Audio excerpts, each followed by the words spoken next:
Hello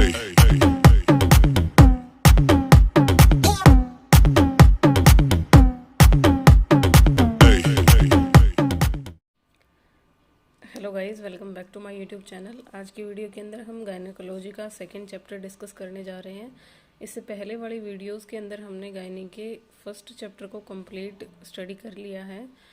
इसको देखने के लिए आप प्लेलिस्ट चेक कर सकते हो गायनेकोलॉजी नर्सिंग की, उसके अंदर ये सारे टॉपिक मैंने करवा दिए हैं। तो आज शुरू करेंगे सेकेंड चैप्टर का नाम है फंडामेंटल्स ऑफ रिप्रोडक्शन। तो इसके अंदर भी फर्स्ट जो टॉपिक है हमारा वो शुरू करेंगे गैमेटोजेनेसिस से। ठीक है, गैमेटोजेनेसिस का मतलब होता है गैमेट्स की फॉर्मेशन, यानी जो आपका एग है वो कैसे बनता है और स्पर्म है वो कैसे बनता है। तो ये हम शुरू करेंगे। तो गैमेटोजेनेसिस की डेफिनेशन क्या रहेगी? Process of maturation of spermatozoa in the male and ovum in female is called gametogenesis. बहुत ही सिंपल डेफिनेशन है आपकी। उस प्रोसेस को बोलते हैं जिसके अंदर स्पर्म्स मैच्योर होते हैं मेल के अंदर और ओवम मैच्योर होते हैं फीमेल के अंदर। उस प्रोसेस को गैमेटोजेनेसिस बोला जाता है। अब ये दो प्रोसेस है आपकी, पहली है स्पर्मेटोजेनेसिस, सेकंड है आपकी oogenesis। ठीक है, अब स्पर्म की डेवलपमेंट को हम क्या बोलेंगे? स्पर्मेटोजेनेसिस। और ओवम की डेवलपमेंट को हम क्या बोलेंगे? oogenesis। तो सबसे पहले हम oogenesis को डिटेल में स्टडी कर लेते हैं, उसके बाद हम स्पर्मेटोजेनेसिस को डिटेल में स्टडी कर लेंगे। तो oogenesis क्या होता है? The process involved in the development of mature ovum is called oogenesis। ठीक है, उस प्रोसेस को जिसके अंदर जो मैच्योर ओवम है उसकी डेवलपमेंट कैसे होती है वो हमें बताना है, और उस प्रोसेस को हम oogenesis बोलेंगे। तो स्टेप वाइज इसको शुरू करते हैं, कैसे कहाँ से क्या चीज़ शुरू होती है। तो oogenesis की प्रोसेस को हम बिल्कुल ही आपका स्टार्टिंग और बेसिक से शुरू करेंगे। तो देखिए क्या होता है, जैसे ही एक लेडी प्रेग्नेंट होती है तो उसके बेबी का सेक्स हमें नहीं पता कि वो मेल है कि फीमेल है। लेकिन अगर फीमेल बेबी है तब क्या कंडीशन होती है, जो फीमेल बेबी है उसकी जो प्रिमिटिव जर्म सेल हैं वो ओरिजिन होती हैं कहाँ से? At the yolk sac. कौन से वीक पे? थर्ड वीक पे। ठीक है, तीसरे हफ्ते जब भी प्रेगनेंसी का थर्ड वीक चल रहा होता है उस टाइम जो सेल्स का सिर्फ क्या होता है आपका गुच्छा ही होता है फीमेल की बॉडी के अंदर। तब वहाँ से जो जर्म सेल है, जर्म सेल यानी जो आगे जाके रिप्रोडक्शन का काम करेंगी, वो उन सेल का ओरिजिन आपका शुरू हो जाता है। ठीक है, कब शुरू हो जाता है? थर्ड वीक पे। और ये सारी जर्म सेल बनती कहीं और जगह पे हैं और फिर ये मूव हो जाती हैं कहाँ पे? To the developing gonadal ridge, उस एरिया पे जहाँ पे हमारे गोनेड्स क्या कर रहे हों? बन रहे हों। और ये कब तक मूव कर जाती हैं? At the end of fourth week. ठीक है, फोर्थ वीक तक ये आपकी उस जगह पे पहुंच जाती हैं जहाँ पे गोनेड्स होते हैं। अब गोनेड्स आपको पता है क्या होता है? ओवरी को हम क्या बोलते हैं? फीमेल गोनेड बोलते हैं। और टेस्टिस को हम क्या बोलते हैं? मेल गोनेड्स बोलते हैं। तो यहाँ तक भी हम नहीं कह सकते कि हमारा क्या सेक्स रहेगा बेबी का, मेल रहेगा या फीमेल रहेगा। तो ऐसी प्रोसेस हमें दोनों ही केसेस के अंदर देखने को मिलती है, चाहे वो मेल बेबी हो या फीमेल बेबी हो फीमेल की बॉडी के अंदर। ठीक है, क्या होगा? सबसे पहले जर्म सेल का ओरिजिन होगा कहाँ से? योक सैक से। किस वीक पे होगा? थर्ड वीक पे। फिर ये जर्म सेल मूव कर जाएंगे आपकी गोनेडल रिज।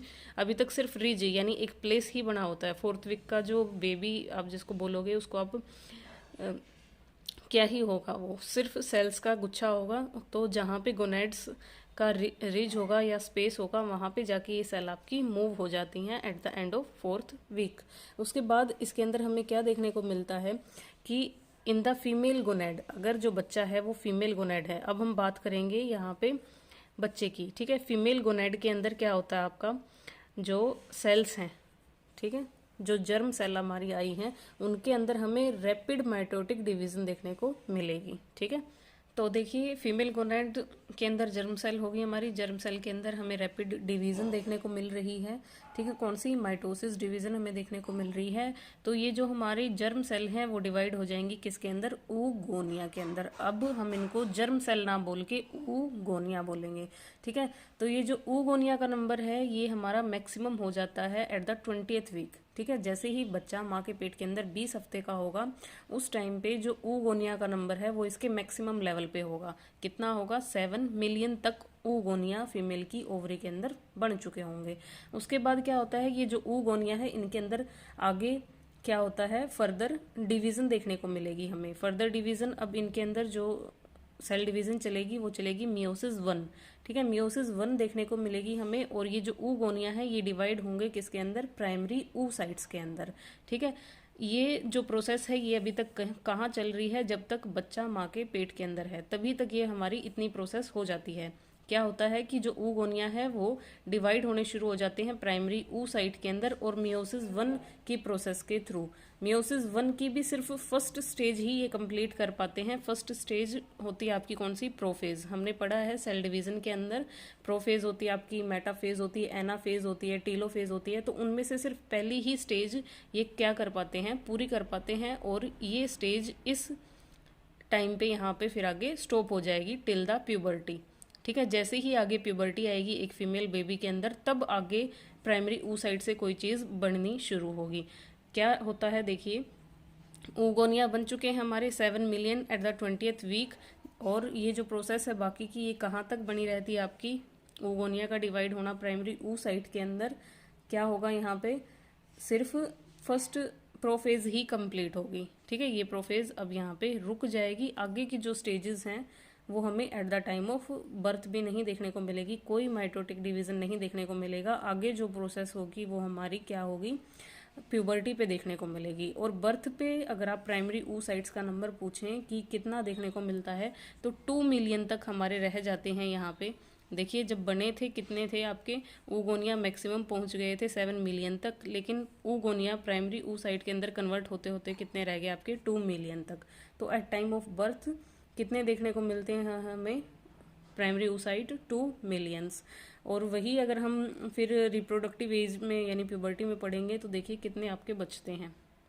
तो अब तक हमने पढ़ा कि जो प्राइमरी oocyte बन चुके हैं हमारे, ये फेज़ हमारी रुक चुकी है till the puberty. At time of birth हमें कितने देखने को मिलेंगे, 2 मिलियंस प्राइमरी oocytes देखने को मिलेंगे। लेकिन जैसे ही एक फीमेल प्यूबर्टी की एज में पहुंचती है यानी उसको मेंस्ट्रुअल साइकिल शुरू होते हैं, उस दौरान हमारा जो प्राइमरी oocyte है उसके अंदर डिवीज़न दोबारा से शुरू हो जाती है। ठीक है, जो मियोटिक डिवीज़न है वो शुरू हो जाएगी। और क्या होगा आपका, प्राइमरी oocyte डिवाइड होगा सेकेंडरी oocyte के अंदर और फर्स्ट बोलर बॉडी के अंदर। प्राइमरी oocyte के अंदर जो नंबर ऑफ क्रोमोसोम है वो 46XX होता है आपका।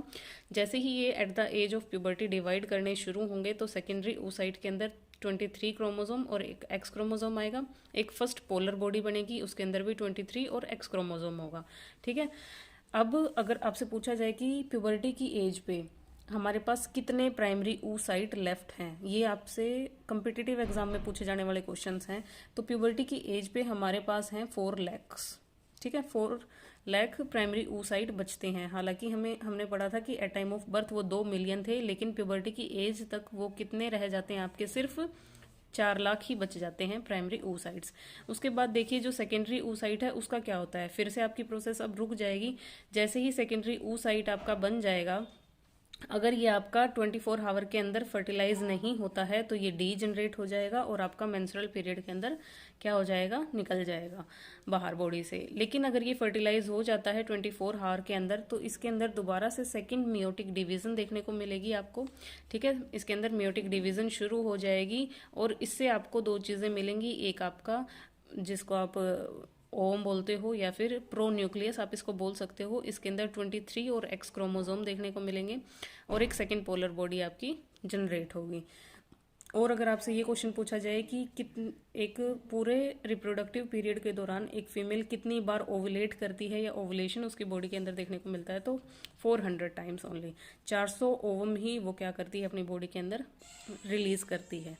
ठीक है, हालांकि ये शुरुआत में हमारे मिलियंस में थे, फिर हमारे मतलब 7 मिलियन से हमने पढ़ा इनको 2 मिलियन, फिर हमने पढ़ा 4 लाख और फाइनली सिर्फ 400 ही ओवम एक फीमेल अपनी बॉडी से क्या करती है, ओवुलेट करती है पूरे एंटायर रिप्रोडक्टिव पीरियड के दौरान।